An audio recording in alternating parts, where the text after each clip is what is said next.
Zee मराठीवरील देवमाणूस ही मालिका अखेर प्रेक्षकांचा निरोप घेणार आहे। या मालिकेने फार कमी वेळात प्रेक्षकांच्या मनात घर केले। या मालिकेतील मुख्य नायकासह मालिकेतील संपूर्ण टीम प्रेक्षकांची आवडती होती। गेले वर्षभर या मालिकेच्या कथानकाने प्रेक्षकांना खिळवून ठेवलं होतं।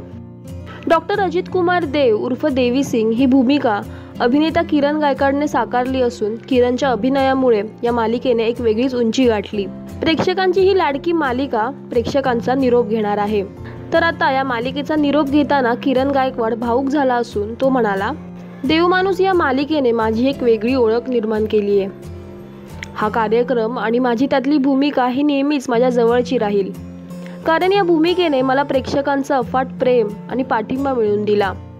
ही मालिका जरी प्रेक्षकांचा निरोप घेणार असली तरी या मालिकेचे त्यांच्या मनात एक वेगळे स्थान निर्माण केले आहे, जे अढळ आहे। सध्या डॉक्टर अजित कुमारच्या भूमिकेला जरी पूर्णविराम लागला असला तरी पुन्हा एकदा वेगळं काहीतरी घेऊन मायबाप प्रेक्षकांच्या मनोरंजनासाठी सज्ज होईल। तोपर्यंत प्रेक्षकांनी अजित कुमारवर प्रेम करत राहावं आणि हा विशेष भाग जरूर पाहावा। दरम्यान किरण गायकवाडची ही तिसरी मालिका असून लागी झालं जी या मालिकेतून किरण प्रेक्षकांच्या भेटीला आला। या मालिकेत त्याने भैया साहेब हे निगेटिव्ह पात्र साकारले, मात्र या पात्रामुळे घराघरामध्ये किरणची ओळख निर्माण झाली। त्यानंतर त्याने झी मराठीवरीलच टोटल हुबलक या मालिकेमध्ये काम केले, मात्र ही मालिका फार कमी वेळ चालली। त्यानंतर किरण देवमाणूस या मालिकेतून प्रेक्षकांच्या भेटीला पुन्हा एकदा आला। या मालिकेतील डॉक्टर अजित कुमार देव म्हणजेच देवी सिंग ही भूमिका त्याने खूपच चांगल्यारीत्या साकारली आणि प्रेक्षकांचे प्रेम मिळवले।